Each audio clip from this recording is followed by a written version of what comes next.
여러분 안녕하세요. 개그맨 조원석입니다. 2026년 2월 20일 금요일입니다. 오늘은 지난 2022년 7월 21일 목요일에 제가 썼던 일기를 여러분께 읽어드리도록 하겠습니다.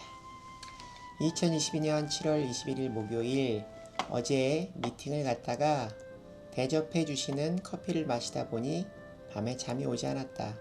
새벽 2시가 다 되어 잠이 든 것 같다. 3시 50분에 일어나니 밖에 비가 오고 있었다. 씻고 나오니 그 사이에 요즘 내가 섬기는 연극배우 형에게 부재중 전화가 와 있었다. 다시 전화를 걸었더니 고대병원 응급실에 갔다고 한다. 밤새 라섹 수술을 한 눈이 너무 아파서 응급실을 왔다가 이제 집으로 돌아간다고 했다. 나도 밤새 잠을 못 잤다고 했더니 그 형이 그럼 오늘은 쉬자라고 이야기했다. 비도 오고 날은 어둡고 이대로 누우면 정말 천국 같을 것만 같았다. 그러나 새벽 기도에 가자고 말했다. 눈이 지금도 아프지 않으면 새벽 기도를 드리고 아침 식사를 함께 하자고 했다. 그랬더니 지금은 치료가 잘 돼서 통증이 없으니 그러자고 했다. 형을 태워서 교회로 이동하는 길에 조심스레 이야기를 해주었다. 난 형 눈이 아픈 것이 영적 전쟁이 시작되었다고 본다. 나도 처음 하나님을 만날 때 밤새 악몽에 시달리고 또 교통사고가 나고 마치 교회와 내가 안 맞는다고 생각할 만한 일들이 생겼었다고 말했다. 그리고 앞으로도 형이 교회에 나오려고 하면 갑자기 오랫동안 연락이 오지 않았던 사람이 술을 마시자고 연락을 하거나 이성의 유혹이 생겨날 것이라 말했다. 난 그랬었다. 그럴 때마다 그 유혹을 잘 이겨내고 꼭 하나님 앞으로 오기를 바란다는 이야기를 했다. 믿지 않는 사람들은 내 말을 이상하게 여길 것이다. 또는 이상하게 끼워 맞춘다고 생각할 수도 있다. 그러나 성도들끼리 교제하며 서로 간증을 하는 자리에서 처음 믿음을 가질 때 사탄의 방해는 심심치 않게 들을 수 있다. 내가 하나님께서 주시는 평안을 막 알아갈 때쯤 사탄의 방해가 시작되었고 그 후 그 이야기를 이성미 선배님께 해드렸더니 그래도 나는 무난하게 하나님을 만났다는 이야기를 해주셨다. 당시 성경 공부 모임을 함께 했던 형제 중에는 사탄의 방해로 정말 힘들게 하나님을 만난 사람도 있다고 이야기를 들었다. 오늘은 기도 시간, 난 감사기도와 회개기도 그리고 예배를 위한 기도 그리고 내 옆에 앉은 형을 위해 그리고 이성미 선배님을 위해 기도드렸다. 사실 어제 이성미 선배님과 점심 식사를 하기로 했는데 코로나 확진 판정을 받으셔서 만나지 못했다. 이성미 선배님의 빠른 쾌유를 비는 기도를 드렸다. 어제 3시간 정도밖에 잠을 자지 못한 탓에 아침 식사 후 9시쯤 그 형은 집으로 가고 나도 잠시 후 잠자리에 들어 11시 반쯤 일어났다. 점심 식사를 하고 일기를 쓰고 있는데 오늘 3시쯤 신사동에서 화장품 회사와 미팅이 있다. 나를 네이버 쇼핑 라이브의 쇼호스트로 섭외해서 매월 3차례 쇼핑 라이브를 진행하고 싶다는 제안을 받아서 만나는 자리이다. 지금 시간이 1시 30분인데 이제 슬슬 준비를 하고 나가봐야겠다. 말씀 기록은 다녀와서 하는 걸로. 갔던 일은 잘 됐다. 다음 주에 다시 만나 다른 일도 함께 합의해 가기로 했다. 다음 주 월요일에 회장님과 대표님과 함께 저녁 식사를 하기로 했다. 집에 돌아오는 길에 평소 가깝게 교제하는 권사님께 연락을 드렸다. 권사님은 성우로 활동하시는데 내가 섬기는 예능교회가 오래전 연예인 교회일 때부터 우리 교회를 섬기신 분이시다. 지난 겨울 여자친구와의 이별 문제로 힘들어할 때 이야기를 나누어 주시고 집으로 초대해 식사도 대접해 주시고 신앙에 관련된 책도 선물해 주시는 감사한 분이시다. 그런데 권사님과 식사를 한번 해야지 하면서 그걸 못하고 있었다. 지난 일요일 교회 카페에서 권사님을 우연히 만난 후 핸드폰 일정에 권사님과의 식사를 하겠다고 적어두었다. 권사님을 모시고 일산에 가서 오리고기를 먹고 팥빙수도 먹고 이런저런 이야기를 나누며 교제를 나누었다. 늘 느끼는 거지만 주님의 사람들과 교회 공동체를 통해 교제함은 너무나 즐겁고 감사한 일이다. 권사님을 모셔다 드리고 집에 오니 밤 9시가 넘어 있었다. 씻고 서둘러 잠자리에 들었다. 오늘 새벽 기도에서 조곤의 목사님께서 주신 하나님의 말씀은 출애굽기 2장 11절부터 25절까지의 말씀이다. 불행한 시대에 태어나 나일강에 버려졌던 모세가 하나님의 은혜로 애굽의 공주의 아들로 입양이 되었다. 그 당시에는 입양한 아들에게도 친아들과 같은 똑같은 법적 권리가 있었다. 모세는 애굽 공주의 양자이므로 애굽 왕궁에서 배울 수 있는 모든 것을 배울 수 있었다. 사도행전 7장 22절 말씀, 모세가 애굽 사람의 모든 지혜를 배워 그의 말과 하는 일들이 능하더라. 모세는 많은 것을 가진 사람이 되었으므로 자기의 백성을 구하는 일을 시도한 적이 있었다. 11절 12절 말씀, 모세가 장성한 후에 한 번은 자기 형제들에게 나가서 그들이 고되게 노동하는 것을 보더니 어떤 애굽 사람이 한 히브리 사람 곧 자기 형제를 치는 것을 본지라.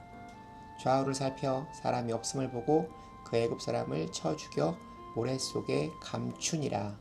모세는 애굽의 공주의 양자로 자랐지만 자신이 히브리 사람이라는 것을 잘 알고 있었다. 그것은 자신의 친어머니가 유모 역할을 했기 때문이다. 이 사건을 사도행전 7장 23절, 24절, 25절 말씀에서는 이렇게 기록하고 있다. 나이가 40이 되매 그 형제 이스라엘 자손을 돌볼 생각이 나더니 한 사람이 원통한 일 당함을 보고 보호하여 압제받는 자를 위하여 원수를 갚아 애굽 사람을 쳐 죽이니라. 그는 그의 형제들이 하나님께서 자기의 손을 통하여 구원해 주시는 것을 깨달으리라고 생각하였으나 그들이 깨닫지 못하였더라. 모세가 자신의 동족을 구하면 동족을 구하기 위해 세우신 하나님의 사람으로 생각하기를 바랬는데 동족들은 전혀 깨닫지 못했다. 모세의 행동은 동족들에게 인정받지 못하고 실패하고 말았다. 애굽에서의 동족을 생각한 모세의 첫 번째 시도가 실패한 이유는 동기나 목적이 잘못된 것이 아니라 방법이 하나님의 방법이 아닌 인간적인 혈기와 더불어 세상에서 배운 폭력이라는 잘못된 방법이 동원되었기 때문이다. 힘에 힘을 대립하는 세상의 방법이었다. 모세의 이런 행동은 하나님께도 인정받지 못하고 이스라엘 동족에게도 인정받지 못했다. 그 증거는 13절 14절 말씀에 기록되어 있다. 이튿날 다시 나가니 두 히브리 사람이 서로 싸우는지라. 그 잘못한 사람에게 이르되 네가 어찌하여 동포를 치느냐 하매 그가 이르되 누가 너를 우리를 다스리는 자의 재판관으로 삼았느냐. 네가 애굽 사람을 죽인 것처럼 나도 죽이려느냐. 모세가 두려워하여 이르되 일이 탈로 되었도다.